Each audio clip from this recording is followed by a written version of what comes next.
এক নম্বর শপথ হলো আকাশের।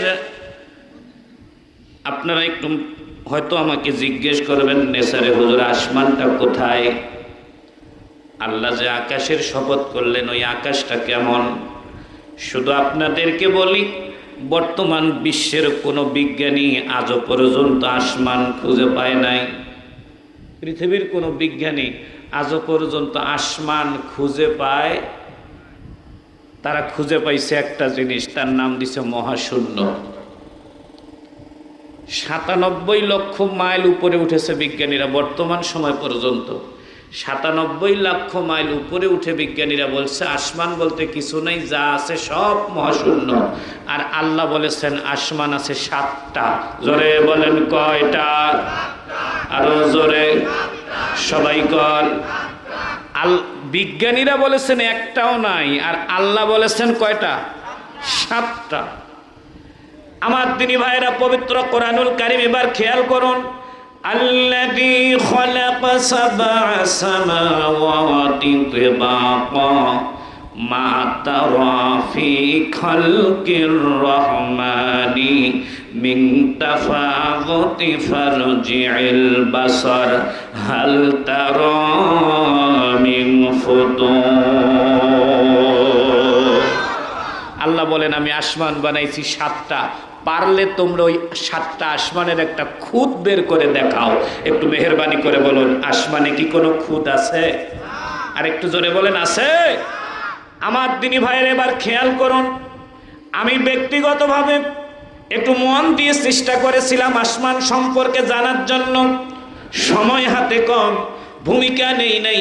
আমার দিনী ভাইরে একটা গান গজল কোনো কিছু করি নাই, কারণ বক্তব্যের টাইম হবে ২০ মিনিট। একটু হৃদয় দিয়ে কথাগুলো খেয়াল করবেন। আমার আল্লাহ তাফসিরে জাবেরির মধ্যে পড়েছিলাম, এই জমিন থেকে প্রথম আসমান পর্যন্ত মাঝখানে ফাঁকা আছে ১৩,৩০,০০,০০০ মাইল।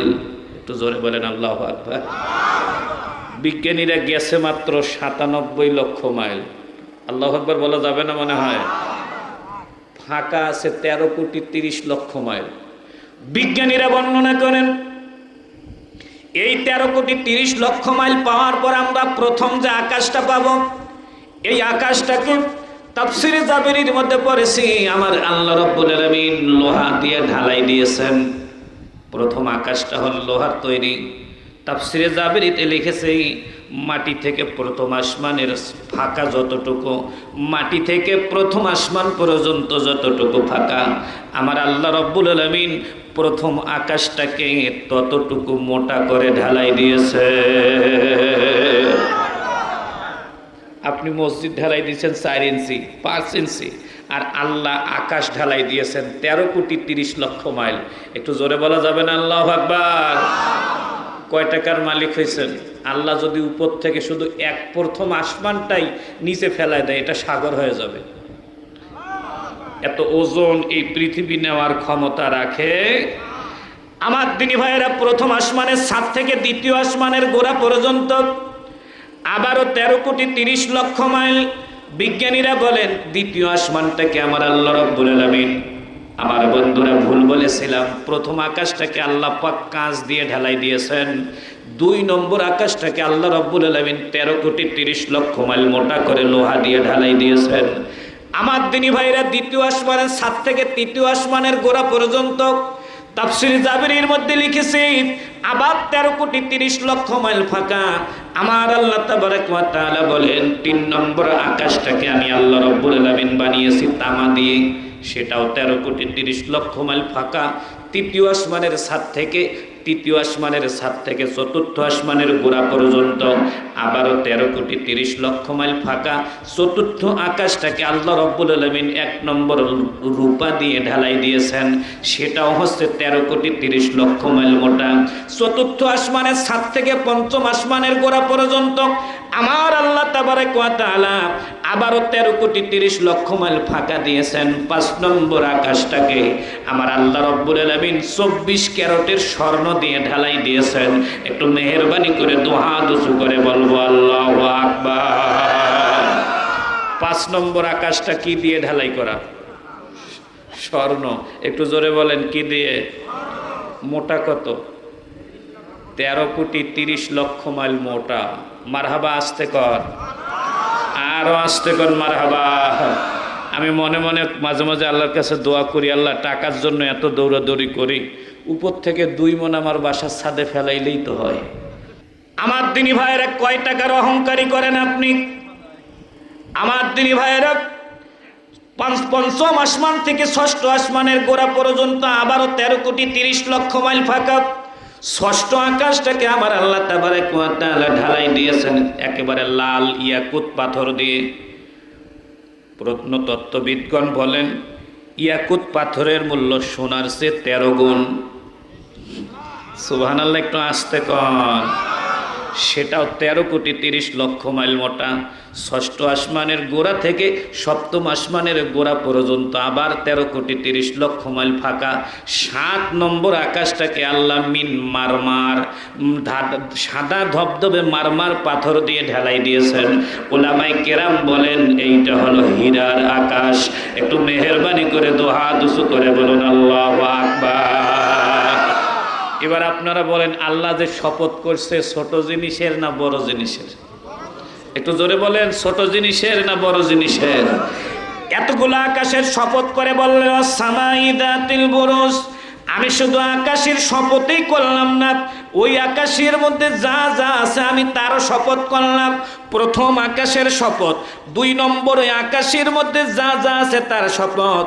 ওই আকাশের মধ্যে আমাদের পৃথিবীর সমান একটা চাঁদ আছে, পৃথিবীর চেয়ে 15 লক্ষ গুণ বড় একটা সূর্য আছে। সূর্যকে 1 কোটি সূর্যকে গিলে খাইতে পারে এইরকম তারকা আছে কোটি কোটি। একটু আসতে কোন সুবহানাল্লাহ, আরো আসতে। একসাথে 1 কোটি সূর্যকে গিলে খাবে এইরকম তারকা আছে কয়েক কোটি। এবার আপনারা একটু মেহেরবানি করে বলুন আকাশটা বিশাল না অল্প কিছু? আর একটু জোরে বলেন বিশাল না অল্প কিছু? আমার আল্লাহ এইগুলো আকাশে শপথ করলেন, এরপর বললেন আল ইয়াউমিল মাউউদ। আমার দিনী ভাইরা এরপর শপথ করলেন আল ইয়াউমিল মাউউদ, কিয়ামত দিবসের শপথ। সেই দিনটা কি হবে খেয়াল করুন। যারা আমল নামা ধরা খাবে আমার আল্লাহ ফেরেশতাকে ডেকে বললেন খুজুহু, ওকে ধরো, ফাগুল্লুহু, ওকে বাঁধো, সুম্মাল জাহিম সাল্লো, শক্ত করে বাঁধো, সুম্মা ফি সিলসিলাতিন যারউহা, জিনজির দিয়ে বাঁধো, 70 জিরা, একটা দুটা জিনজির নয় 70টা জিনজির দিয়ে বাঁধো। আমার দিনী ভাইরা হাসরের ময়দানে আপনি আমি কেউ এরকম জামা কাপড় নিয়ে উপস্থিত হতে পারবো না। কারো পরনে কোনো কাপড় থাকবে না, উলঙ্গ অবস্থায় থাকবো। একটা শরীরের মধ্যে 70টা জিনজির দিয়ে বাঁধা হবে। আর আমার আল্লাহ বলবেন এ বেয়াক্কেল, অনেক কষ্ট অনেক দুনিয়ার মধ্যে ফাজলামি করেছো, আমি আল্লাহ কখনো ধরি নাই, আজকে তোমাকে ধরার দিন, আমি আজকে তোমাকে ছেড়ে দেব না। একটু মেহেরবানি করে বলুন ওই কিয়ামতের ময়দানে কি আমরা পালাতে পারবো? আপনি চাইলেও পালাতে পারবেন না। ওই কিয়ামতের ময়দানে শপথ করলেন, এরপরে শপথ করলেন ও শাহিদ, শুক্রবারের দিন, ওয়া মাশহুদ, আরাফাতের দিন।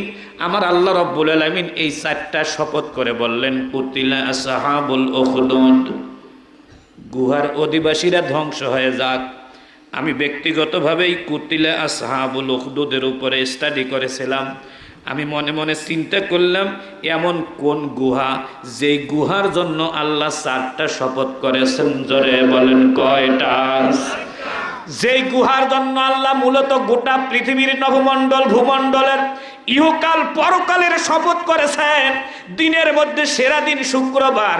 আমার দিনী ভাইরা দিনের মধ্যে সেরা দিন 2 দিন, একটা হলো আরাফাতের দিন আর একটা হলো শুক্রবারের দিন।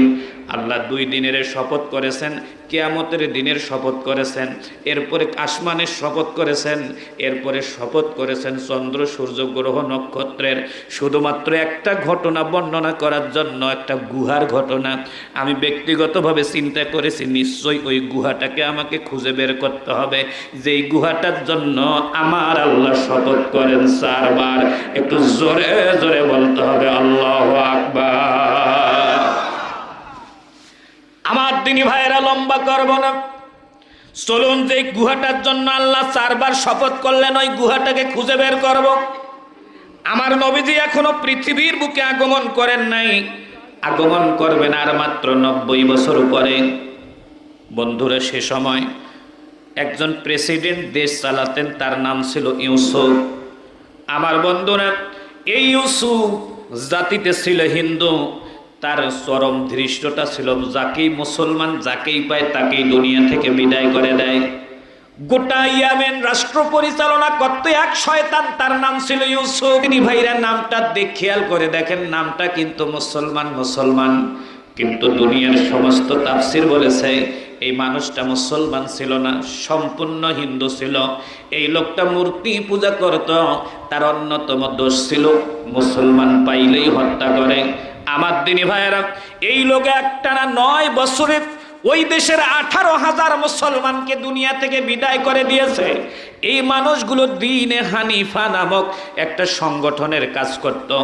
আমার বন্ধুরা, এই মানুষটা যখন 9 বছর রাষ্ট্র পরিচালনা করেন, হিন্দুদের রাজ দরবারের একটা প্রধান আকর্ষণ থাকে রাষ্ট্রীয় পুরোহিত, রাষ্ট্রীয় যিনি ঠাকুর থাকেন, ওই ঠাকুরকে একদিন রাজা ডাক দিয়া বলেন, রাজা মহাশয়, ঠাকুরকে একদিন রাজা ডাক দিয়া বলেন, ঠাকুর রে, তোমার তো বয়স হয়ে গেছে, কোন দিন দুনিয়া থেকে বিদায় হয়ে যাবা তার কোনো ঠিক নাই, রাজদরবারটা পরিচালনা করতে হবে, তুমি বলো কেমন করে রাষ্ট্র পরিচালনা করবা। ও রাষ্ট্র ঠাকুর মহাশয়, তুমি বুড়ো হয়ে গেছো, কোন দিন চলে যাবা? তোমার ইন্তিকালের পর এই রাষ্ট্র দেখভালের জন্য তো একটা নতুন ঠাকুরের দরকার, তুমি তাড়াতাড়ি করে একটা নতুন ঠাকুর দেখো। আমার দিনী ভাইরা, বুড়া ঠাকুর এবার গোটা ইয়ামিনের নতুন ঠাকুর খোঁজে। তাফসিরে জাবেরির মধ্যে লিখেছে, গোটা ইয়ামিন তন্ন তন্ন করে খুঁজে আমার দিনী ভাইরা একটা 8 বছরের বাচ্চাকে রাজার সামনে এনে বলে, ওগো রাজা মহাশয়, এই যে 8 বছরের বাচ্চাটাকে আপনার সামনে এনেছি, আপনি মোটেও চিন্তা করবেন না, আমি এই বাচ্চাটাকে এই রাজদরবারের জাতীয় ব্রাহ্মণ বানাবো। রাজা ছেলেটিকে জিজ্ঞেস করলো, বাবা তোমার নামটা জানে কি? ছেলেটা ডেকে বলছে, আমার নাম আব্দুল্লাহ। জিজ্ঞেস করা হলো, বাবারে বলো না তোমার মায়ের নাম কি? ছেলেটা ডাক দিয়ে বলে, আমার মায়ের নাম হলো, আমার বাপের নাম হলো তমের। জিজ্ঞেস করা হলো, বাপু তোমাকে রাজ দরবারের তন্ত্রমন্ত্র শিক্ষা দেওয়া হবে, তুমি কি শিখবা? ছেলেটি ডেকে বলতেছে, হ্যাঁ, আমাকে যা শিখাবে আমি তাই শিখব। আপনারা একটু মেহেরবানি করে বলুন তো, হেদায়েতের মালিক কে? আল্লাহ একটা গুহার কথা বলেছেন, এটা ঘটনাটা একেবারে সহজ না। ছোট্ট ছেলেটি রাজাকে ডেকে বলছে, রাজা মহাশয়, আপনারা যা শিখাবেন তাই শিখব। রাজা ব্রাহ্মণকে বলছে, যা ওকে গুহায় নিয়ে যা, প্রথম দিন মন্ত্র শিখায় দাও। রাজদরবার থেকে অনেক দূরে জঙ্গল পেরিয়ে জাতীয় মন্দির, মন্দিরের ভিতরে ছোট্ট একটা চেয়ারের মধ্যে, কাঠের পিঁড়ির মধ্যে বসায় ছোট্ট ছেলেটাকে বলছে, বাবা তুমি এবার মন্ত্র পড়ো। এবার ছোট্ট ছেলেটা মন্ত্র পড়তেছে, ব্রাহ্মণ শিখাই দিচ্ছে, তুমি মন্ত্র পড়ো এভাবে, হতারমিন্দ্র হতারমিন্দ্র মহাসুরেন্দ্র অল্ল জ্যৈষ্ঠং শ্রেষ্ঠং পরমং ব্রহ্মং অল্ল আল্লাম মোহাম্মদ অল্ল রসুল বরস্য অল্ল আল্লাম।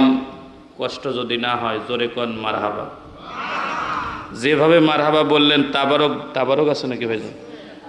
যেভাবে মারহাবা বললেন তাতে মনে হচ্ছে তাবারক দিলেই আপনারা খুশি। একটু জোরে কোন মারহাবা। ছোট বালক ব্রাহ্মণের পিঠে হাত দিয়ে কয়, ব্রাহ্মণজি মন্ত্রের মধ্যে কি বলছেন জানেন? কয় কি বলছি? কয় বলেছেন হতারমিন্দ্র মহাসুরেন্দ্র। আসমান এবং জমিনের মধ্যে যতটুকু ফাঁকা জায়গা আছে, অল্ল জ্যৈষ্ঠং, সব ফাঁকা জায়গার মালিক হচ্ছে বড় আল্লাহ। জ্যৈষ্ঠং মানে বড়, শ্রেষ্ঠং মহান আল্লাহ, পরমং দয়ালু আল্লাহ, ব্রহ্মং অক্ষয় আল্লাহ, অল্ল আল্লাহ, ওই আল্লাহ হলেন একজন। জোরে বলেন কয়জন? আরো জোরে সবাই কর, আল্লাহ মাত্র একজন। আমার দিনী ভাইয়েরা, ব্রাহ্মণজি আমার কাছে, আমি আপনার কাছে একটা নতুন প্রশ্ন করব। ব্রাহ্মণ কয়, বাবু কি প্রশ্ন করতে চাও? ছেলে ডাক দিয়া বলে, ব্রাহ্মণজি আমার প্রশ্নটা হলো, আপনি একটু বলেন, আপনি আমাকে গুহার নিচে এনে বললেন আল্লাহ একজন, আর রাজদরবারে দেখলাম রাজা একবার হাঁসকে পূজা দেয়, একবার বাঁশকে পূজা দেয়, একবার 10 হাতকে পূজা দেয়, একবার হনুমানকে পূজা দেয়। আল্লাহ যদি একজন হয় তাহলে রাজদরবারে এতগুলো খোদা কেন? বুড়া ব্রাহ্মণ ছোট্ট ছেলের মুখে হাত দিয়ে কয়, বেটা চুপ। ছেলেটি কয়, কেন চুপ করব? বলতেছে, বেটা পড়ার কাম পর, বাইরে কি হচ্ছে দেখার দরকার নাই। আমার দিনী ভাইরা, আমার প্রিয় মাতৃভূমি বাংলাদেশ সহ গোটা পৃথিবীতে আলেম ওলামারা যদি কোরআনে কি আছে শুধু বলে যাইতো, দেশে ওরা কয় টাকা মারে খাচ্ছে এইটা যদি আমরা বলতে না যাইতাম, আল্লাহর কসম করে বলছি আমাদের একজনকেও জেলে যাওয়া লাগতো না। কথা বলেন না কে? একজনকেও ধরতো না, জেলেও যাইতে হইতো না। শুধুমাত্র আমরা কোরআন দিয়ে ওদের চরিত্র মিলাতে গিয়ে আজকে আমরা হয়েছি বরং চরম শত্রু। এই জন্য আমরা বলে থাকি, শত্রুতা তোমরা আমাদেরকে যতই মনে করো না কেন, আমরা আমাদের হক কথা বলতে গিয়ে আমাদের জীবনটাকে 1000 বার দিয়ে দেব, কিন্তু আমরা তোমাদের কাছে আত্মসমর্পণ করব না, করব না, করব না। নারে তাকবীর, আল্লাহু আকবার। আল কোরআনের আলো, ঘরে ঘরে আলো। আল হাদিসের আলো, ঘরে ঘরে আলো। নারে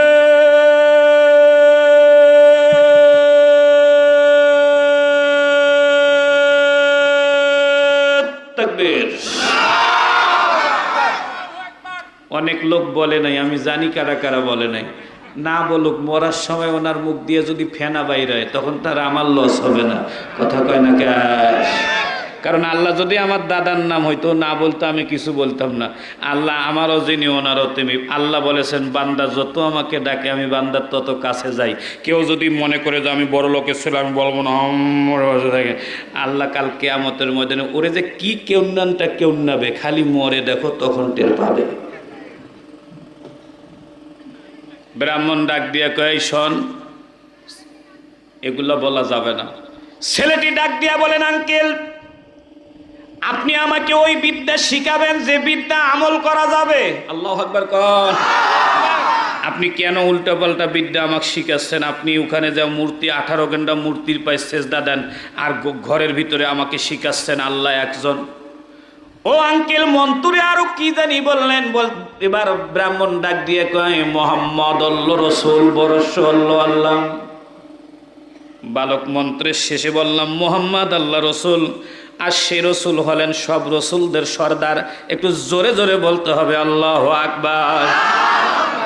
এটা কবেকার ঘটনা? নবীর জন্মের 90 বছর আগে। মারহাবা বলা যাবে না? পৃথিবীতে আর কোনো নবী নাই যে নবীকে জন্মের আগে মানুষ চিনে। শুধু আমাদের নবীকে জন্মের আগে গোটা পৃথিবীর মানুষ চিনত। ব্রাহ্মণ ডাক দিয়া বলে, ছোট্ট ব্রাহ্মণ, ছোট্ট বালক ব্রাহ্মণকে ডেকে বলে, ব্রাহ্মণ জি আপনি আমাকে মন্ত্র শিখালেন, বললেন যে মোহাম্মদ আল্লাহ রসুল, উনি কবে আসবে তার একটু নাম ঠিকানাটা আমাকে দিয়ে দেন তো। ব্রাহ্মণ এবার তাকে নাম ঠিকানা বলে দিচ্ছে। ইদং জন উপশ্রুত নরা সংস স্তবিশ্বতে স্রষ্টিং সহস্র নবতিং চ কৌরম আরুষ্মেষু দর্দহে উষ্ট্রাজস্য পূর্বাহন্যে বধূমন্ত দীর্দোষ বৎসারথস্বনি জিহিরতে দেবীষ্মন উপস্পৃশ এষায় মামহে শতং নিষ্কাশদস্রজং ত্রিণীমতন্নবরতাং সহস্রদশ গুণাম বসস্বরে বসস্ব বৃক্ষ নপক্ষে শকুনং নষ্টে জিহব্বা চরচরিতে ক্ষুর নভরি জরিপ প্ররে ভাষ মানিষ্য বৃষা গা ইবারতে অমত পুত্রকা ঈশাম্মদ গা ইবাসতে প্ররে ধিং ভরস্য গোবিন্দং বসুবিদং দেব ত্রেমাং বাসং শ্রীনা হিসুনা বীরস্তারং কতরত্ত আহরানি দধি মন্থাং পরিশ্রুতং যাজাং পতিংবি পৃচ্ছতি রাষ্ট্রেরাজ্ঞ পরীক্ষিত হুতারবিন্দ্র মহাসুরিন্দ্রা অল্ল জ্যেষ্ঠং শ্রেষ্ঠং পরমং ব্রহ্মং অল্ল আল্লাহ মোহাম্মদ অল্ল রসুল বরস্য অল্ল আল্লাহ সম্বলে বিষ্ণু যশাসে গৃহে প্রাদুর্ভাবা মাহং সুমাতাং ইন্দ্র মিত্রং বরুণ হুরথ তপ নমো নমো নমো লা ইলাহা হরতি পাপম ইল্ল ইলাহ পরম পাদম জন্ম বৈকুণ্ঠ তপইনতি ত জপি নাম মুহাম্মাদং জোরে কোন মারহাবা। মন্ত্রের যদি অর্থ করি ঘন্টা দেড়েক লাগবে। এখান থেকে আমার যে প্রথম যতটুক দরকার আমি ততটুক নিয়ে সামনে যাই। ছেলে ব্রাহ্মণ বলতে চাই, তুমি যে মুহাম্মাদের কথা জিজ্ঞেস করছো ওর বাড়ি হচ্ছে সম্বলে, বিষ্ণু যশা সে গৃহে প্রাদুর্ভাবা মাহম সুমাতাং। একটু জোরে কর মারহাবা। ওর বাড়ি হচ্ছে সম্বল নগরে। সম্বল মানে শান্তির স্থান। আর আরবি করলে হয় বাইতুল আমান, আর বাংলা করলে হয় বাইতুল্লাহ,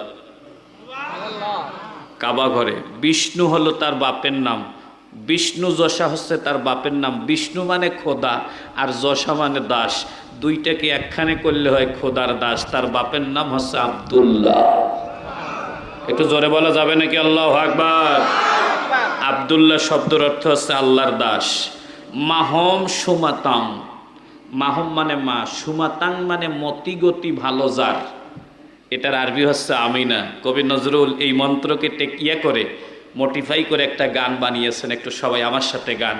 নবীজির পিতা আব্দুল্লাহ, নবীজির মাতা আমিনা, নবীজির দুধমা হালিমা, নবীজির রওজা মদিনা।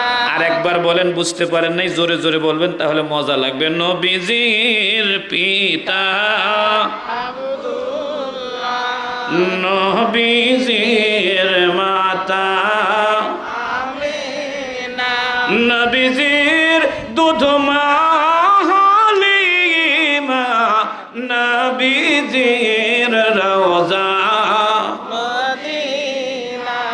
ছোট ছেলেটি ব্রাহ্মণকে বলছে, ব্রাহ্মণজি আমি যদি আমার পরিচয়টা আপনাকে দিই আপনি কি আমাকে মেরে ফেলবেন? ব্রাহ্মণ ডাক দিয়া বলে, ছোট্ট বালক বলতে পারো। ছেলেটি ডাক দিয়া বলেন, ওগো ব্রাহ্মণজি আমার পরিচয় হলো আমার 3 মাস আগে আমার বাবাকে আপনারা মেরে ফেলেছেন। আমার বাবা একজন মুসলমান, শুধুমাত্র কেবলমাত্র কালেমা পড়ার অপরাধেই আমার বাবাকে দুনিয়া থেকে বিদায় করে দেওয়া হয়েছে। আমার আর কোনো ভাই নেই, আমার বিধবা একজন মা আছে। ওগো ব্রাহ্মণজি আমার বাবাকে যখন জবাই করা হয়, আমার বাবা আমাকে বুকে জড়িয়ে ধরে কানে কানে একটা পরামর্শ দিয়ে গেছে, ওসিয়ত করে গেছে, বাবা আমি তোমার জন্য দোয়া করছি। বাবারে তুমি তোমার বাবাকে যারা অন্যায়ভাবে হত্যা করলো আল্লাহ যেন তাদের প্রতিশোধ নেওয়ার ক্ষমতা তোমাকে দেয়। বাবা আমার, আমি তোমাকে ছোট্ট করে বলছি বাবা তুমি সুন্দর করে আল্লাহর কাছে সাহায্য চাইবা, আমার আল্লাহ যেন তোমাকে ধৈর্য দান করেন। ও ব্রাহ্মণজি এরপরে যদি আপনি আমাকে মন্ত্র শিক্ষা দেন আমার কোনো আপত্তি নাই। রাজা ব্রাহ্মণ, বুড়া ব্রাহ্মণ মনে করলো ছোট্ট মানুষ কত কথাই বলে, অতএব এই ছেলেটা এখন যা বলে বলুক, ওকে মন্ত্র শেখাতে থাকলেন। দৈনিক মন্ত্র শিখে ছোট্ট ছেলেটা তাহাজ্জুদের নামাজ পড়ে আল্লাহর কাছে সাহায্য চায়। আল্লাহ গো মেহেরবানি করে তুমি কিছু সৎ মানুষকে আমার সাথে দেখা করায় দাও। একটু মেহেরবানি করে বলুন, বান্দা যদি আল্লাহর কাছে সাহায্য চায় আপনারা একটু মেহেরবানি করে বলুন আমার আল্লাহ দেয় নাকি দেয় না? আল্লাহ যদি না দেয় তাহলে পৃথিবীর কোন মসজিদ আজ পর্যন্ত কেউ বানাতে পারতো না। দেখবেন মসজিদগুলো শূন্য হাতে গড়ে ওঠে। ওই মসজিদ 4 তলা হয় 5 তলা হয়। আপনারা মাহফিল করেছেন, সাবেক এমপি সাহেব সুন্দর করে বলে গেলেন, এমপি সাহেব সুন্দর করে বলে দিন আমি চেষ্টা করব সব টাইলস করে দেওয়ার জন্য। আপনারা দান করলেন। এই দয়া এই মায়া যিনি তৈরি করেন একটু মেহেরবানি করে বলুন তিনি কে? আর একটু জোরে বলেন তিনি কে? যিনি দয়া করে মায়া করে বান্দার মধ্যে রহমত দিয়ে দেন তিনি হলেন আমার আল্লাহ। ছোট্ট মানুষটিকে সুন্দর করে মন্ত্র শিখান। ছেলেটি আল্লাহকে ডেকে বলেন, আল্লাহ বন্ধু দাও। আমার দিনী ভাইরা 2 পারা 7 পৃষ্ঠার 5 লাইন 2 নম্বর সূরা, সূরাটির নাম সূরাল বাকারা, আয়াত নম্বর 186। ওয়াইজা সাআলাকা ইবাদি আন্নী ফাইন্নী করিব উজিবু দাওয়াতাদ দাঈ ইযা দাআনি ফালিয়াস্তাজিবু লি ওয়ালিউমিনু বি লাআল্লাহুম লাআল্লাহুম ইয়ারশুদুন। বান্দা যখন আমাকে ডাকে আমি আল্লাহ বান্দার ডাকে সাড়া দিয়ে দেই। একটু মেহেরবানি করে বলুন আমার আল্লাহকে ডাকলে সাড়া দেয় নাকি দেয় না? আমার দিদি ভাইরা লম্বা করতেছি না, চলুন সামনে নিয়ে যাই। ছেলেটা দৈনিক যায় দৈনিক আসে, জঙ্গলের ভিতর দিয়ে ঘন্টা খানিক হাঁটা লাগে। হঠাৎ করে তাকিয়ে দেখে রাস্তার পাশে ছোট্ট একটা ঝুপড়ি, ঝুপড়ির ভিতরে কারা জানি গুনগুন গুনগুন করে গান গাইতেছে। ছোট্ট ছেলেটা বলেন আমি থমকে দাঁড়িয়ে গেলাম। আমি ঘরের ভিতর থেকে সুন্দর সুন্দর আওয়াজ পেলাম। আমি লক্ষ্য করে দেখি যে ঘরের যে ঝুপড়ির ভিতর থেকে আওয়াজ আসতেছে ওই ঝুপড়িটার উপরে সবুজ সবুজ পাখিগুলো ওই ঝুপড়িটাকে ছাতার মতো করে ঢেকে ধরে আছে। আমি তাকিয়ে দেখি ঘরে এক প্রকার গান হচ্ছে, ওই গানের সাথে তাল মিলিয়ে ওই পাখিগুলো কিচির বিচির করতেছে। আমি লক্ষ্য করে শুধু এতটুকুই দেখি নাই, আমি আরো লক্ষ্য করে দেখলাম আকাশের আশেপাশে যতগুলো তরুলতা আছে তাদের কণ্ঠেও যেন ওই একই রকম গান বের হচ্ছে। আমি মনে মনে চিন্তা করলাম এত মধুর গান কারা কয়, একটু ভিতরে গিয়ে দেখে এক পা দু পা তিন পা করে যখনই ঘরের ভিতরে ঝুপড়ির ভিতরে ছোট্ট আব্দুল্লাহ ঢুকে গেছে। ওরা ডাক দিয়ে বলে আব্দুল্লাহ, ওরা দৌড় দিয়ে এসে আব্দুল্লাহর দুটো পা জড়িয়ে ধরে। আব্দুল্লাহকে ডাক দিয়ে বলে আব্দুল্লাহ আমরা কিন্তু তোমাকে চিনি, হয়তোবা তুমি আমাদেরকে চিনো না। ও আব্দুল্লাহ রে, তোমার দুটো পা ধরে বলি তুমি যদি আমাদের গোপন সংবাদটা রাজার দরবারে পৌঁছায় দাও তাহলে আমাদেরকে কিন্তু রাজা দুনিয়া থেকে বিদায় করে দেবে। ও আব্দুল্লাহ তোমার দুটো পা ধরে বলি আমাদের গোপন সংবাদটা রাজার দরবারে তুমি দিও না। ছোট্ট আব্দুল্লাহ কান্দে, চোখ দিয়ে ঝনঝন করে পানি ফেলায় দেয় আর ডেকে বলে ওগো ভাইরা, আমি আপনাদের গোপন সংবাদটা রাজার দরবারে দেয়ার জন্য এই জায়গায় আসি নাই। আমি মূলত এখানে এসেছি আপনারা যে গানটা গাইতেছেন আমি লক্ষ্য করে দেখি আপনাদের ঘর ঝুপড়ির উপরে সবুজ সবুজ পাখিগুলো তোমার এই ডানা দিয়ে ঢেকে আছে এই ঝুপড়িটা। আরো তাকিয়ে দেখি এই গানের সাথে তাল মিলিয়ে পাখিগুলো গান গাইতেছে। আপনারা আমাকে দেখি কেন থেমে গেলেন? যেই গানটা এতক্ষণ গাইতেছিলেন ওই গানটা একটুখানি আমাকে শুনিয়ে দেন, আমি চলে যাব। খোদার কসম করে বলছি আপনাদের গোপন সংবাদটা রাজার দরবারে পৌঁছাবো না। ওরা 10 জনে ডেকে বলছে আব্দুল্লাহ রে, এই গানটা যদি তোমাকে একান্ত শুনতেই হয় তাহলে তোমাকে গোসল করা লাগবে। আব্দুল্লাহ বলেন তোমরা আমাকে এত সহজ একটা কাজ দিলা, তোমরা তো তোমাদের গানের খবর জানো না, তোমরা হয়তো বা জানো না যে তোমাদের গানের মোহনাটা কত গভীর। ওগো তোমরা যদি আমাকে এই মুহূর্তে বলতে এই গান শোনার জন্য আমাকে আগুনে লাফ দিতে হবে, খোদার কসম করে বলছে আমি আব্দুল্লাহ আগুনে লাফ দিয়ে দিতাম, তবু তোমাদের গান না শুনে আমি এই ময়দান ছেড়ে যেতাম না। একটু জোরে জোরে বলতে হবে আল্লাহু আকবার। একটু মেহেরবানি করে বলুন হেদায়েতের মালিককে। ওরা 10 জনে মিলে আব্দুল্লাহকে মাঝখানে সুন্দর করে গুছিয়ে বসায় দিয়ে আব্দুল্লাহকে ডাক দিয়া বলছো আব্দুল্লাহ রে এবার তুমি গানটা গাও। 10 জনে মিলে গান গাওয়া শুরু করলেন। নেই কেহ নেই আল্লাহ ছাড়া, লা ইলাহা ইল্লাল্লাহ, লা ইলাহা সুবহানাল্লাহ আলহামদুলিল্লাহ, লা ইলাহা। আমার দিনী ভাইয়েরা, রাজদরবারে কালেমা নিয়ে যাইতে একটু দেরি হয়েছে। রাজা জিজ্ঞেস করে আব্দুল্লাহ রে আজকে আসতে তোমার দেরি হলো কেন? আব্দুল্লাহ ডাক দিয়ে বলেন রাজা মহাশয়, আজকে আমি একটা রাস্তায় নতুন মন্ত্র পেয়েছি, ওই মন্ত্রটার দাম আসমান এবং জমিনের চেয়েও বেশি। রাজা ডেকে বলে মন্ত্রটা কি?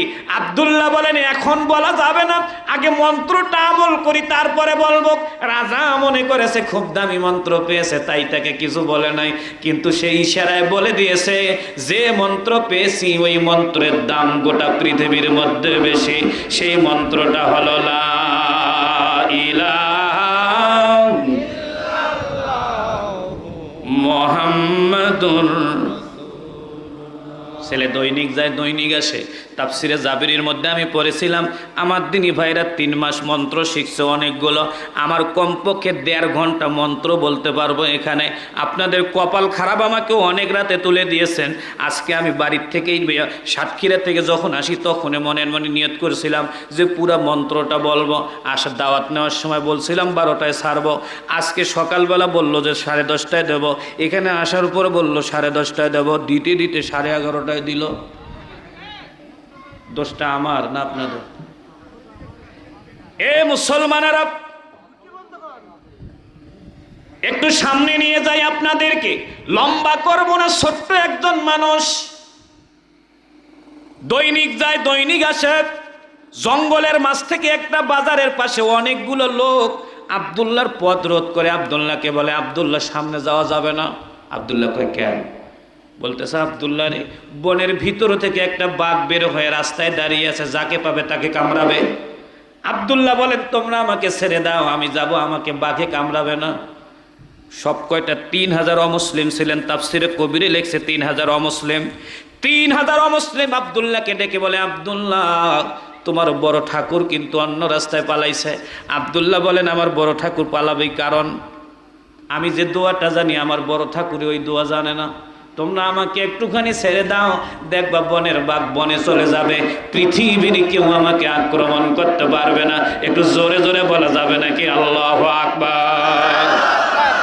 আব্দুল্লাহকে ছেড়ে দেওয়া হলো। আব্দুল্লাহ যায় বাঘের দিকে, বাঘ আব্দুল্লাহর দিকে তাকায়, বা আব্দুল্লাহ তাকায় বাঘের দিক, বাঘ তাকায় আব্দুল্লাহর দিক। দুইজনের মাঝখানে মাত্র 4 ইঞ্চি ফাঁক। মারহাবা, আস্তে কর। ওয়াজটা শুনতে যত সহজ, চোখ বন্ধ করে দেখেন কত কঠিন। সুন্দরবন জীবনে 5-6 বার গেছিলাম। বরাবরে যাওয়ার আগে নিয়ত করি আজকে ভিতরে 10 কিলোমিটার ঢুকবো, কিন্তু সুন্দরবন নদীর পথে যেতে হয়। নৌকা থেকে উঠে যখন সুন্দরবনের সীমানায় উঠি, ওখানে একটা লাইন লাল সাইনবোর্ড আছে 3-4টা। প্রথম সাইনবোর্ডটাই লেখা আছে বাঘ হতে সাবধান। এইটা দেখলে কই আর এক হাতও যাব না। বাঘ কিন্তু অত সহজ জিনিস না রে মুসলমান। আব্দুল্লাহ তাকায় বাঘের দিকে, বাঘ তাকায় আব্দুল্লাহর দিক। আব্দুল্লাহ বাঘরে ডাক দিয়া কয়, বাঘ বলো তো তোমার রবকে? জোরে বলেন আল্লাহু আকবার। হুজুররা যে শুধু মানুষের কাছে ওয়াজ করে তা না, হুজুররা পশুদের কাছে ওয়াজ করে। হযরত ওমর রাস্তা দিয়ে চলতেছে, বনের এক বাঘ বের হয়ে ওমরের দিকে তাকাচ্ছে।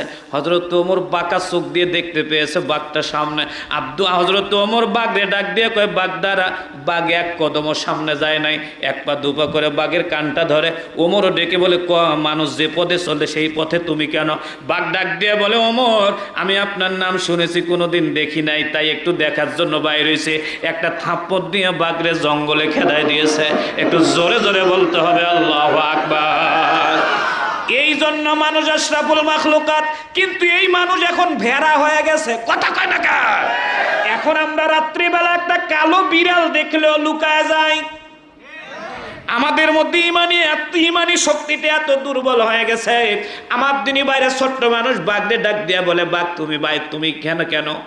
বাঘ ডাক দিয়ে কয়, আব্দুল্লাহ পৃথিবীর সবাই মনে করে জঙ্গলের বাঘ বাইরে বের হলে মানুষকে কামড় দেবে। আব্দুল্লাহরে মানুষের চিন্তা চেতনাটা কিন্তু খারাপ না। আমি আজকে এই জায়গায় যে বের হয়েছি, খোদার কসম করে বলছি কাউকে কামড় দেবো এই জন্য বের হই নাই। আব্দুল্লাহ ডেকে বলেন, তাহলে কি জন্য বের হয়েছ? বাঘ এবার মানুষের মতো করে কান্দে, চোখ দিয়ে ঝরঝর করে বাঘের চোখে পানি। আব্দুল্লাহকে ডাক দিয়ে বলে, আব্দুল্লাহ রে, 3 মাস থেকে এই জঙ্গলের পাশ দিয়ে যাওয়ার সময় কি জানি গুনগুন করে গাইতে থাকো রে আব্দুল্লাহ। তুমি তো জানো না, তোমার গলার আওয়াজ যত দূর পর্যন্ত যায়, বনের কোনো প্রাণী খায় না, সব কান উঁচু করে তোমার গানটা শুনতে থাকে।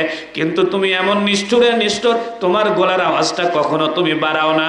আজকে আমি 3 দিন আগে আমার আল্লাহকে বলেছি, আল্লাহ যতক্ষণ পর্যন্ত আব্দুল্লাহর গানটা প্রাণ ভরে শুনতে পারবো না, ততক্ষণ পর্যন্ত আমি জঙ্গলের বাঘ জঙ্গলে যাব না, কোনো পানিও খাবো না। আজকে 3 দিন থেকে তোমাকে আমি ফলো করি। আজকে আমি এখানে আটকায় দিয়ে আল্লাহকে বলছি, আল্লাহ হয় মরবো নইলে বাঁচবো, কিন্তু আমি আব্দুল্লাহকে আটকাবো। আব্দুল্লাহ রে, সত্যি করে বলছি, তুমি গুনগুন করে গাইতে গাইতে যে গানটা গাইতে গাইতে যাও, ওই গানটা তুমি আমাকে একটুখানি শোনায় দাও, জঙ্গলের বাঘ জঙ্গলে চলে যাব। খোদার কসম করে বলছি, পৃথিবীর কোনো মানুষকে কষ্ট দেব না। একটু জোরে জোরে বলুন আল্লাহু আকবার। আমার দিনী ভাইরা, আব্দুল্লাহ হাত এরকম করে উঁচু করে বাঘের চোখের কাছে আঙ্গুল নিয়ে এরকম করে হাতটা ঘুরায় আর ডাক দিয়া বলে, নেই কেহ নেই আল্লাহ সারা, লা ইলাহা বলি লা ইলাহা, বলি লা ইলাহা, জোরে লা ইলাহা। আব্দুল্লাহ জঙ্গলের বাঘ জঙ্গলে চলে গেছে, পিছনে 3000 মানুষ দৃশ্য দেখে আব্দুল্লাহকে ঘেরাও করে ডাক দিয়ে কয়, আব্দুল্লাহ যেই মন্ত্র দিয়ে জঙ্গলের বাঘ জঙ্গলে খেদাই দিস ওই মন্ত্র আমাদেরকে শিখায় দাও। আব্দুল্লাহ বলেন, এই মন্ত্র শিখালে হবে না, গোসল করা লাগবে। সব কয়টাই গোসল করে আসলে আব্দুল্লাহ সকলকে গোল করে বসায় কালেমা তৈয়বা পরে মুসলমান বানাই দিয়েছে। একটু জোরে জোরে বলুন আল্লাহু আকবার। আপনারা মনে করেন যে শুধু পিটায় প্রতিশোধ নিতে হয়, আসলে প্রতিশোধ সবসময় পিটায় পিটায় নেওয়া লাগে না, কখনো কখনো প্রতিশোধ কায়দা করেও নেওয়া যায়। একটু জোরে বলেন, যায় নাকি যায় না? আমার প্রিয় মাতৃভূমি বাংলাদেশে কিছু উগ্র বক্তা আছে, ওরা স্টেজে উঠে মনে করে যে অন্য দলের লোকগুলোকে গালাগালি করতে পারলেই মনে হয় ইসলাম কায়েম হয়ে যাবে। এরাই ইসলামের চরম দুশ্মন। একটু কথা কন না কেন? একটু জোরে বলেন না কেন? আমাদের কাজ হচ্ছে কোরআন হাদিসের কথা বলা, আমাদের কাজ হচ্ছে কোরআন হাদিসের আমল করা। ইসলাম আমার বাপের না, আমার দাদার না, আমার নানার না, ইসলাম জোরে বলেন কার? আমার দায়িত্ব কোরআন হাদিস মানবো, কোরআন হাদিসের কাজ করব। কাউকে ছোট করা, কাউকে হেও করা, কাউকে গালি দিয়ে আমি তো তাকে পক্ষে আনতে পারবো না। উল্টা যদি আদর করে পিঠে হাত দিয়ে বলি, ভাইজান দেখেন তো একটু বিবেক দিয়ে বুঝে, ওনাকে যদি আমি কনভার্ট করতে পারি তাহলেই তো আমার ইসলাম। এই জন্য গরম ওয়াজের চেয়ে নরম ওয়াজের ফলাফল ভালো। একটু আস্তে কর, আরো আস্তে কর। কিন্তু আমাদের বাংলাদেশে গরম বক্তাদের দাম বেশি। কথা কয় না কেন? গরু খাই যে আমরা, আমাদের মাথা গরম। একটু আস্তে কর, ঠিক আরো আস্তে কর। আমার দিদি ভাইরা চলুন আর একটু সামনে নিয়ে যাই। আব্দুল্লাহ রাজ দরবারে যাইতে না যাইতে তার নামে মামলা হইল 3টা। জোরে বলেন কয়টা? আরো জোরে। জোর হলো না। 1 নম্বর মামলাটা হয়েছে জোর করে 3000 লোককে মুসলমান বানাইছে। রাজা আব্দুল্লাহকে বলছে, তুই নাকি জোর করে 3000 লোককে মুসলমান বানাইছিস। ছোট ছেলেটা হাসতেছে আর বলতেছে, রাজা মহাশয় আপনি কি পাগল হয়েছেন? রাজা কয়, পাগল হব কি জন্য, সাক্ষী সব আছে আমার কাছে। আব্দুল্লাহ বলছে যে তুমি আসলে আপনি পাগল হয়েছেন, কারণ আমার বয়স হলো 8 বছর, আর জুলুম আমি জোর করছি 3000 মানুষের উপর, এটা কুত্তায়ও বিশ্বাস করবে না। করবে? একটু জোরে বলেন, করবে? এই কথা কুত্তায়ও মানবে না। রাজা বলে, কে মানে গার না মানুক, আমার কাছে সাক্ষী আছে, তোমার ফাঁসি হবে। আব্দুল্লাহ কয়, সাক্ষী দেন আর যাই দেন, ফাঁসি দেন আর যাই দেন, আমি জানি আপনারা আমাকে মারতে পারবেন না। একটু জোরে জোরে বলো না হায়াতের মালিককে। রাজা উজিরকে ডেকে কয়, ওকে বান্ধব, পাহাড়ের উপরে নিয়ে যাও, হাত এবং পা বেঁধে। আমার দিনী ভাইরা 1400 রেওয়ায়াতিন 1700 ফুট উঁচু পাহাড়ের উপরে আব্দুল্লাহকে উঠাইছে। 40 জন সেনাবাহিনীর লোক দিয়ে রাজা পাঠিয়ে দিয়েছে যে ওকে পাহাড়ের উপর থেকে নিচে ফেলাবার জন্য, টুকরো টুকরো হয়ে যায়। আব্দুল্লাহর হাত পা বেঁধে পাটা উপরের দিকে করে, মাথাটা নিচের দিকে করে, সেনা প্রধান ডাক দিয়ে কয়, এই যে পাহাড়ের উপর থেকে তোমাকে ফেলাচ্ছি, তুমি কিন্তু এখন দুনিয়া থেকে পর এই জমিন থেকে বিদায় হয়ে যাবে।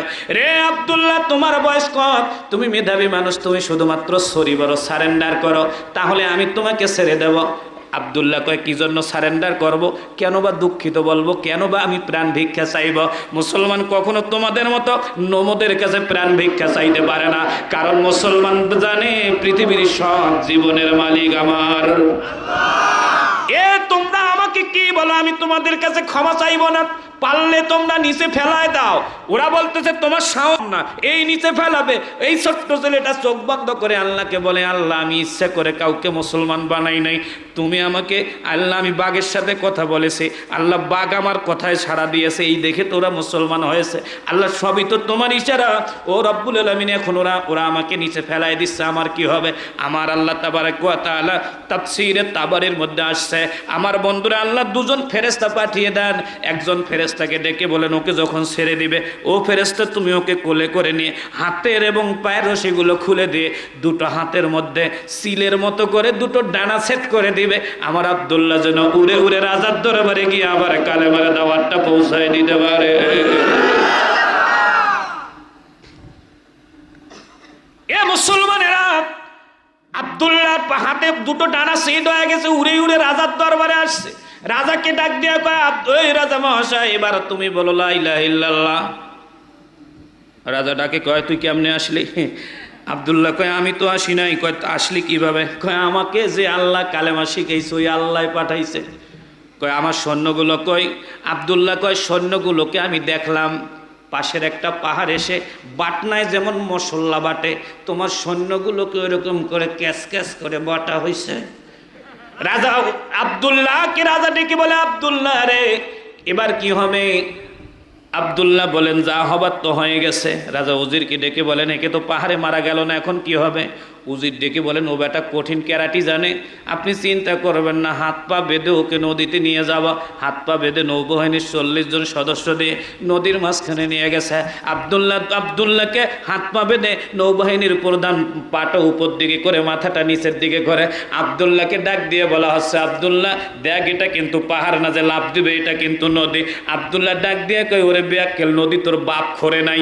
একটু জোরে জোরে বলেন নদী যিনি খুঁড়েছেন তিনি কে?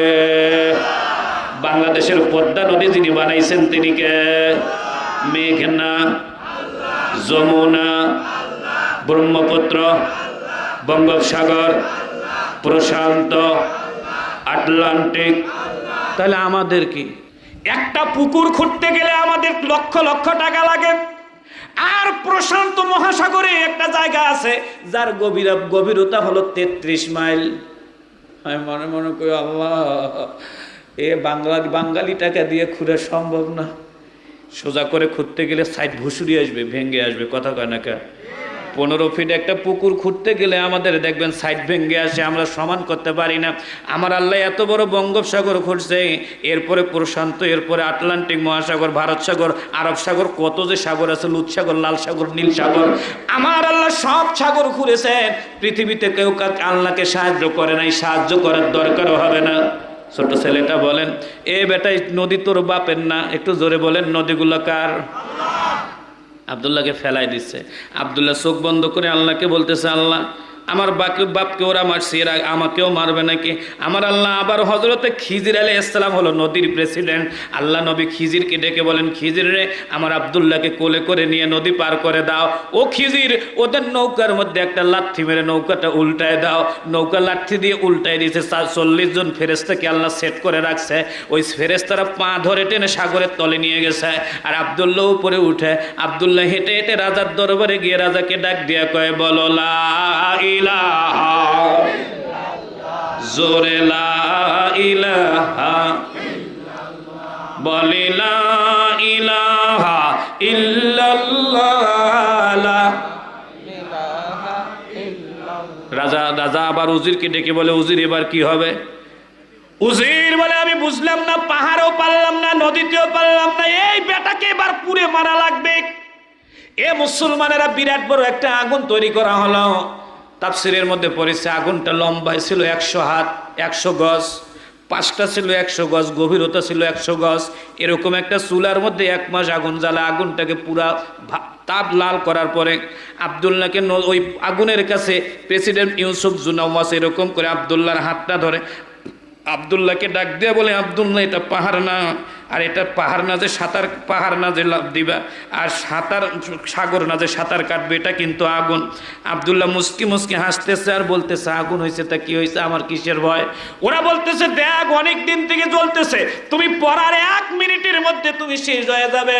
আব্দুল্লাহ হিশিয়ার বলে, তোমরা আমার একটা প্রশ্ন করতে পারবে না? রাজা ডাক দিয়ে কয়, কেন পারবো না? বলতেছে আমার জাতির পিতাকে মারার জন্য যে আগুনটা বানানো হয়েছিল ওই আগুনটা 1 মাইল লম্বা ছিল।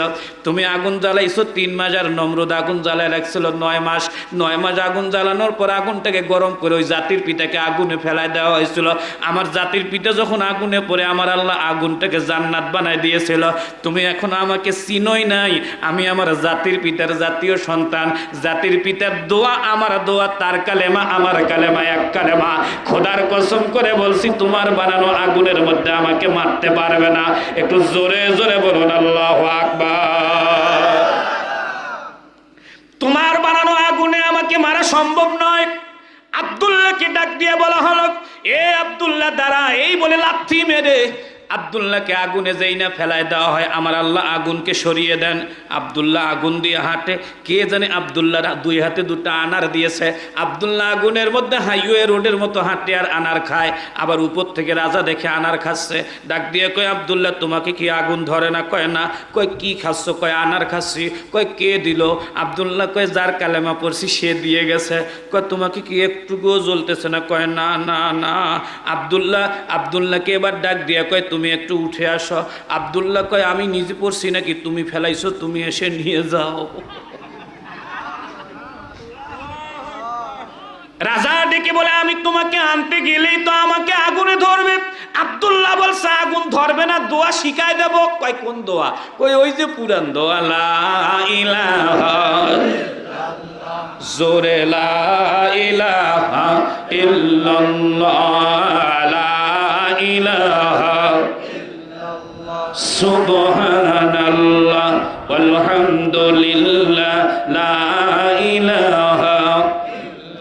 এক পর্যায়ে আব্দুল্লাহ নিজে থেকে আগুন থেকে উপরে উঠে এসেছে। আব্দুল্লাহর এবার দুটো পা রাজা মহাশয় ধরে, আব্দুল্লাহর পা ধরে কান্দে আর ডাক দিয়া বলে, আব্দুল্লাহ রে, ওরে আব্দুল্লাহ, ও আব্দুল্লাহ তোমার দুটো পা ধরে বলি, তুমি একটুখানি শোনো রে আব্দুল্লাহ। তোমার দুটো পা ধরে বলছে, আব্দুল্লাহ রে তোমাকে পাহাড়ে মারতে পারি নাই, সাগরে পারি নাই, তোমাকে আগুনে মারতে পারি নাই। আব্দুল্লাহ তোমাকে আমি মারতে চাই, তোমাকে না মারলে আমি মুসলমান ঠেকাতে পারবো না। আব্দুল্লাহ রে বলে দাও কিভাবে তোমাকে মারা যাবে। আব্দুল্লাহ এবার হাউমাউ করে কান্দে। রাজাকে ডাক দেয়া বলে, রাজা মহাশয় আমার বাপের কোনো অপরাধ ছিল না, শুধু কালেমা পড়ার অপরাধে আমার বাবাকে মেরে ফেলা হয়েছে। ও রাজা মহাশয় আপনি আমাকেও মারতে চান, ঠিক আছে, এই দুনিয়ার মায়া আমার নাই। আপনি যেহেতু আমাকে মারতে চান, আপনার গোটা ইয়ামেনের মধ্যে 60,000 মানুষ আছে। এই 60,000 মানুষকে একটা ময়দানে উপস্থিত করবেন, আমাকে একটু আধা ঘন্টা বক্তব্য দেওয়ার টাইম দিবেন। আপনি থাকবেন সভাপতি, আমি আধা ঘন্টা বক্তব্য দেব। বক্তব্য দেওয়ার পর আপনি জল্লাদ রেডি করে রাখবেন। আমি জল্লাদকে একটি দোয়া শিখিয়ে দেব। ওই দোয়া পরে জল্লাদ যদি আমার বুকে তীর মারে, আমি কথা দিচ্ছি আমি তখনই দুনিয়া থেকে বিদায় হয়ে যাব। আমার দিনী ভাইয়েরা, প্রেসিডেন্ট গোটা দেশে মাইকিং করে সব লোককে একত্রিত করলো। একটা পাহাড়ের উপরে আমার দিনী ভাইরা আব্দুল্লাহকে কথা বলার সুযোগ করা হলো, সুযোগ দেওয়া হলো। রাজা হলো নিজে সভাপতি, আর প্রধান মুফাসসির হচ্ছেন আব্দুল্লাহ ইবনে তমের 8 বছরের বালক। আধা ঘন্টা ওয়াজ করলেন। তাফসিরে কাবিরের মধ্যে আসছে আধা ঘন্টার ওয়াজে 30-60 হাজার মানুষের মধ্যে সবাই কালেমা তয়্যিবা পড়ে মুসলমান হয়ে যায়। জোরে বলেন আল্লাহু আকবার। চক্রান্ত করে কি ইসলাম বন্ধ করে দেওয়া যায়? আর একটু জোরে জোরে বলেন, চক্রান্ত করে কি ইসলাম বন্ধ করে দেওয়া যায়? আমার দিনী ভাইরা এবার নব মুসলিমদেরকে ঘেরাও করা হলো। যারা পালাইতে পারলো পালাইলো। 1000 মানুষকে আটকানো হয়েছিল। এই 1000 মানুষকে যে আগুনটাতে পোড়ানো হয়েছিল, এই আগুনটার নাম কুতিলা আসহাবুল উখদুদ। যারা বশ্যতা স্বীকার করে নাই তাদেরকে ওখানে আগুনে ফেলানো হয়। এরকম করে মারতে মারতে সবার শেষে একজন মা 6 মাসের একটা ফুটন্ত গোলাপের মতো বাচ্চা নিয়ে কালেমা পড়েছিলেন। উজির এসে মহিলাকে ডেকে বলেন, ওগো মহিলা, ও মহিলা, তুমি যদি কালেমা ছেড়ে না দাও তাহলে তোমাকে দুনিয়ার জমিন থেকে বিদায় করে দেওয়া হবে। এই মহিলা বলছে জীবন দিয়ে দেব, কিন্তু আমি একবারের জন্য কালেমা ছাড়বো না। এ আল্লাহর বান্দাগুলো, এই মহিলা এইটুক কথা বলতে না বলতে তার কোল থেকে বাচ্চাটাকে টান দিয়ে কেড়ে নিয়ে আমার দিনী ভাইরা ফুটন্ত একটা তেলের ড্যাগ ছিল, তেলের ড্যাগের মধ্যে বাচ্চাটাকে সুন্দর করে ছেড়ে দেওয়া হয়। আপনারা একটু মেহেরবানি করে বলুন তো, পৃথিবীর কোনো মায়ের সামনে যদি বাচ্চাকে ফুটন্ত ড্যাগের সামনে দেওয়া হয়, পৃথিবীর কোনো মা কি এটা মেনে নিতে পারবে নাকি? মা জননী কান্দে। ফুটন্ত তেলের মধ্যে তেলাপিয়া মাছের মতো করে বাচ্চাটা ভাজা যাচ্ছে। মা নিজের বুকের মধ্যে বাড়ি দেয়। আমার দিনী ভাইরা এইটুক বাচ্চা না, বড় বাচ্চার বিচার আমি দেখেছি। মায়ের কাছে টাকা চেয়েছে জুয়া খেলবে, জুয়া খেলার টাকা মা দেয় নাই।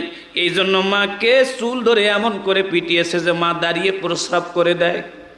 এলাকার লোকজন চেয়ারম্যান ডেকে এনে বিচার করে। চেয়ারম্যান যখন এসেছে তখন আমি ওই মহিলাটার সামনে নিজে দাঁড়ানো ছিলাম। আমি দেখেছি আল্লাহ রসুলের পর এ পৃথিবীতে কারো মধ্যে যদি বেশি দয়া দিয়েছেন সেইটা হচ্ছে তার মা।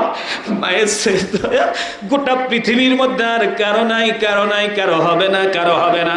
সেদিন আমি দেখেছিলাম সবাই ঘেরাও করেছে, চেয়ারম্যান আসলো। চেয়ারম্যান এসে ওই মহিলাকে বলল, তোমাকে কোথায় মেরেছে? মহিলা নিজের কাপড় এরকম করে উল্টায় বলছে, দেখেন আমাকে এই জায়গায় মেরেছে, লাল হয়ে গেছে, জায়গাগুলো ফেটে গেছে। আমার দিনী ভাইয়েরা, আমি সেদিন দেখেছিলাম একজন মা কত বড় দয়ালু হয়। চেয়ারম্যান একটা লাঠি নিয়ে, চৌকিদারের কাছে লাঠিটা নিয়ে ওই ছেলেটার পিছনের মধ্যে 2টা বাড়ি দিয়েছে মাত্র। ওই ছেলেটা চেয়ারম্যানের বাড়ির ছোটে প্রথম যে শব্দটা বলেছে, মা আমি বললাম। আমার দিনী ভাইরা, মা যে কত বড় দয়াল হয়, মা যে কত বড় রহমতের হয়। একবার মা বলার সাথে সাথে মা জননী লাফ দিয়ে গিয়ে ব্যাঙ্গের মতো করে চেয়ারম্যানের পায়ে পড়ছে। চেয়ারম্যানকে ডাক দিয়া বলে, চেয়ারম্যান তোমার 2টো পা ধরে বলি, বাবা আমাকে মেরেছে, আমাকেই মা বলে ডেকেছে, আমি ওকে মাফ করে দিয়েছি, প্লিজ প্লিজ তুমি আমার কলিজার টুকরাকে আর একটা বাড়িও দিও না। চেয়ারম্যান তারপর আর একটা বাড়ি দেয়। এক পর্যায়ে মা হামাগুড়ি দিয়ে চেয়ারম্যানের 2টো হাত ধরে ফেলে, ডাক দেয়া বলে, চেয়ারম্যান বাবা তোমাকে একটা কথা বলি বাবা, আমার সন্তান যখন আমাকে মা বলে ডেকেছে তখনই আমার ওর সবগুলো অপরাধ আমি ক্ষমা করে দিয়েছি। তুমি চেয়ারম্যান মানুষ, গোটা ইউনিয়নে বিচার আচার করে বেড়াবা। ও বাবা, তোমার কাছে আমার একটা মাত্র আবেদন, আমি তোমাকে বলবো, চোরেরও যদি বিচার করো খেয়াল করবা চোরের আশেপাশে তার মা থাকে নাকি। যদি মা থাকে, একজন মায়ের সামনে চোর সন্তানকেও মারিও না। তুমি হয়তো বা জানো না, ওকে যে 2টা বাড়ি দিয়েছো, ওই বাড়ি 2টা ওর শরীরে লাগার আগে আমার দিনী ভাইরা মা বলে যে আমার কলিজায় আঘাত করেছে। একটু জোরে জোরে বলুন আল্লাহু আকবার। মায়ের সাথে ঝগড়া করে বাড়ির বাইরে যাবেন, খেয়াল করে দেখবেন আপনি 10টা 11টা 12টা পর্যন্ত ওই সাইকেলায় থাকবেন, কিংবা আপনাদের আশেপাশে বাজারে থাকবেন। ও মুসলমানেরা, বাড়িতে আসবেন, নিজের স্ত্রীকে ডাকবেন। খোদার কসম করে বলছি, আপনার ডাক আপনার মায়ের আগে কেউ শুনতে পারবে না। মা হচ্ছে এই নিয়ামত। ছোট বাচ্চাটা ফুটন্ত তেলের মধ্যে ভেজা যাচ্ছে, বাচ্চাটা এরকম করে ভাজা যাচ্ছে, ভাজা যাইতে যাইতে যাইতে যাইতে যাইতে মা জননী নিজের বুকের মধ্যে বাড়ি দিচ্ছে। আয় আল্লাহ, ও না বাঁচলে আমি কেন বাঁচবো? আল্লাহ তুমি আমার কলিজার টুকরোটাকে এরকম করো। আল্লাহ একবার কালেমা বললাম আর আমার কলিজার টুকরাটা আমার কাছ থেকে চলে গেল। আল্লাহ আমি কি করব? 5 থেকে উজিরি ডেকে বলে, মহিলারে বাড়িতে ফিরে যাও, স্বামীর সাথে মিলন করো, আবারও বাচ্চা হবে, তোমাকে মা বলার ডাকার লোক হবে, তুমি পিছন দিকে চলে যাও। আমার দিনী ভাইয়েরা, মহিলা বাচ্চার দিকে তাকায়। এক পর্যায়ে মহিলাকে ধাক্কা দিয়ে দিয়ে পিছনের দিকে নিয়ে যাওয়া হচ্ছে। আমার দিনী ভাইয়েরা, মাকে যখন পিছন দিকে নিয়ে যাওয়া হয়, ফুটন্ত তেলের ভিতর থেকে ভাজা বাচ্চাটা আওয়াজ তুলে ডাক দিয়া বলতেছে, আম্মুরে তুমি আমাকে ছেড়ে কই যাচ্ছ রে মা? তুমি মনে করেছো এটা ফুটন্ত তেলের বাগান? না রে মা, এটা ফুটন্ত তেলের বাগান না।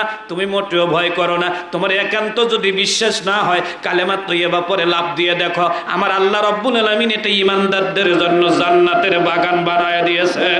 একটু জোরে জোরে বলুন আল্লাহু আকবার। আরো জোরে জোরে বলুন আল্লাহু আকবার। চিৎকার মেরে বলুন আল্লাহু আকবার। আমার দিনী ভাইরা, মা জননী লাভ দিয়ে দেয় ওই যে আগুনটাকে, ওই আগুনটাকে বলা হয় কুতিলা সাহাবুল উকদুদ। 1000 মানুষকে ওই গর্তের মধ্যে ফেলানো হয়েছিল। আমার দিনী ভাইর, এবার আব্দুল্লাহকে দুনিয়া থেকে বিদায় দেওয়ার পালা। আব্দুল্লাহকে বলা হলো, তুমি না বলেছিলে যে তুমি দোয়া শিখাই দিবা? জল্লাদ রেডি হলো। জল্লাদকে বলা হলো, ও জল্লাদ, তুমি যখন আমার বুকের মধ্যে তীর মারবে, এই তীরটা মারার সময় একটা দোয়া পরে তীর মারবে। দোয়াটা ছিল বিসমিল্লাহি বিরব্বিল গোলাম। ও জল্লাদ, তুমি তীর মারার সময় বলবে, আল্লাহর গোলামকে বিনা দোষে আমি হত্যা করলাম, কাল কিয়ামতের ময়দানে আমি আল্লাহর দরবারে দাঁড়াই, এই ইউসুফ জুনাওয়াসকে আমি ইউসুফ জুনাওয়াসের বিরুদ্ধে সাক্ষ্য দেব, কারণ আমি আব্দুল্লাহ পৃথিবীর কারো ক্ষতি করি নাই, শুধুমাত্র কালেমা পড়েছিলাম। এই কালেমা পড়ার অপরাধে আমাকে দুনিয়া থেকে বিদায় হতে হয়েছে। আমার দিনী ভাইরা, আমি আজকের আলোচনায় শুধুমাত্র আপনাদের পায়ে ধরে এইটুকু বলতে চাই, জান দিবেন, জীবন দিবেন, জীবন জীবনে কখনো আল্লাহকে ভুলবেন না, 5 ওয়াক্ত নামাজ পড়বেন, রমজান মাস আসতেছে রোজা রাখবেন, সুদের সাথে জড়াবেন না, ঘুষের সাথে জড়াবেন না, পর্দা করাবেন স্ত্রীকে, সন্তানকে পর্দা করাবেন, খবরদার মিথ্যা কথা বলবেন না, গীবত করবেন না, চগলখড়ি করবেন না। আমার দিনী ভাইরা, বড়রা ছোটদেরকে স্নেহ করবে, ছোটরা বড়দেরকে শ্রদ্ধা করবে। যদি এতটুকু নিয়ম মানতে পারে, সন্তান বাবা মার খেদমত করবে। বাবা মার দায়িত্ব হবে যেন মেয়েদেরকে না ঠকায়, এদিক খেয়াল রাখবে। আমি বলবো এই কয়টা বিষয় যদি আপনারা আমল করেন, তাহলে আপনাদেরকে আমি বলবো যে আপনারা দুনিয়ার জান্নাতি মানুষ। একটু জোরে জোরে বলুন আল্লাহু আকবার।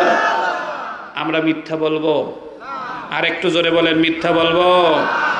সম্মানিত দিনী ভাইরা, অনেক রাত হয়েছে, কর্তৃপক্ষকে বলে চেয়েছিলাম 12টা পর্যন্ত সময় দেব, কিন্তু মায়া লাগলো স্টেজে বসার পর, এখন অনেক রাত হয়েছে। আমি 50টা হাজার, বসেন, নো, আল্লাহুম্মা আমিন। ربنا ظلمنا أنفسنا وإن لم تغفر لنا وترحمنا لنكونن من الخاسرين। রব্বুল আলামিন, তোমার শাহানশাহ দরবারে দুটো হাত তুলে দিয়েছি আল্লাহ, মেহেরবানি করে তুমি আমাদের সবার হাতগুলো মঞ্জুর করে নাও। সালাতু সালামটুকু সোনার মদিনা নবী পাকের রওজা মোবারকে পৌঁছিয়ে দাও। হযরত আদম আলাইহিস সালাম থেকে শুরু করে আজম পর্যন্ত যত নবীন, সিদ্দিকিন, বুজুর্গানে দিন, ওলি, আবদাল, আলেম, ওলামা, হাফেজ, ফুজালা, বিশেষ করে তোমার জমিনে তোমার দিনের জন্য যারা বিদায় নিয়ে গিয়েছে আল্লাহ, সকলের মোবারক আর দিয়ে দাও। আল্লাহ তাআলা যাদেরকে নিয়ে দুটো হাত তুলে দিলাম, আমাদের আপন আপন মা বাবা, দাদা দাদি, নানা নানি, ভাই বোন, আত্মীয় স্বজন, পাড়া প্রতিবেশীদের মধ্য থেকে আমরা যারা যাদেরকে জন্মের মতো হারিয়ে ফেলেছি আল্লাহ, তুমি আমাদের আপনজনদের কবরগুলোকে জান্নাত বানিয়ে দাও আল্লাহ। বিশেষত এই ময়দানে যাদের মা নাই আল্লাহ গো, আমি জানি যার মা নাই, যার বাবা নাই, তার মতো হতভাগা কপাল পোড়া গোটা পৃথিবীর মধ্যে আর কেউ নাই রে আল্লাহ। আয় আল্লাহ তাআলা রব্বুল আলামিন, আমাদের যাদের মা নাই, যাদের বাবা নাই আল্লাহ, তুমি আমাদের মা বাবার কবরগুলোকে মাফ করে দাও আল্লাহ। আমরা আমাদের মায়ের ঋণ, আমরা আমাদের বাপের ঋণ কখনো পরিশোধ করতে না। আয় আল্লাহ তাআলা, তুমি আমাদের মা বাবাকে অন্ধকার কবরে জ্বালাইও না রে আল্লাহ। আল্লাহ তাআলা, তুমি আমাদের মা বাবাদেরকে অন্ধকার কবরে জ্বালাইও না আল্লাহ। তুমি আমাদের জীবিত মা বাবার হায়াত অনেক দিন আল্লাহ বাড়িয়ে দাও। আমাদের দাদা দাদি, নানা নানি, ভাই বোন, আত্মীয় স্বজন, পাড়া প্রতিবেশীদের মধ্য থেকে আমরা যারা যাদেরকে জন্মের মতো হারিয়ে ফেলেছি আল্লাহ, তুমি আমাদের আপনজনদের কবরগুলোকে জান্নাত বানিয়ে দাও আল্লাহ। আজকে বড় ভালো লেগেছে, এই এলাকার মানুষগুলো 20,000, 50,000, 10,000, 15,000 বিভিন্ন অঙ্কে তোমার বান্দাগুলো আল্লাহ তোমার ঘরটিতে দান করেছে আল্লাহ। তোমার নবী তো বলেছে, মান বানা লিল্লাহি মসজিদান বানাল্লাহু লাহু বাইতাম ফিল জান্নাহ। তোমার ঘর যারা বানায় তার জন্য তুমি জান্নাতে ঘর বানাও আল্লাহ গো। এই দানের ওসিলায় মৃত আত্মীয় স্বজনের কবরে আল্লাহ তুমি একটা জান্নাতের ঘর বানায় দিও। আমরা যখন মরে যাব, এই দানের ওসিলায় তুমি আমাদেরকে আল্লাহ জান্নাতে একটা ঘর বানায় দিও। তোমার নবীদের সুপারিশ আমাদের নসিব করিও আল্লাহ। জিন্দা অবস্থায় একটিবারের জন্য হলেও তোমার নবীজির চেহারা মোবারক স্বপ্ন যুগে আমাদেরকে দেখার তৌফিক দিয়ে দাও। সুবহান রাব্বিকা রব্বিল ইজ্জাতি আম্মা ইয়াসিফুন ওয়া সালামুন আলাল মুরসালিন ওয়ালহামদুলিল্লাহি রাব্বিল আলামিন। আমিন বিরহমাতিকা ইয়া আরহামার রাহিমিন।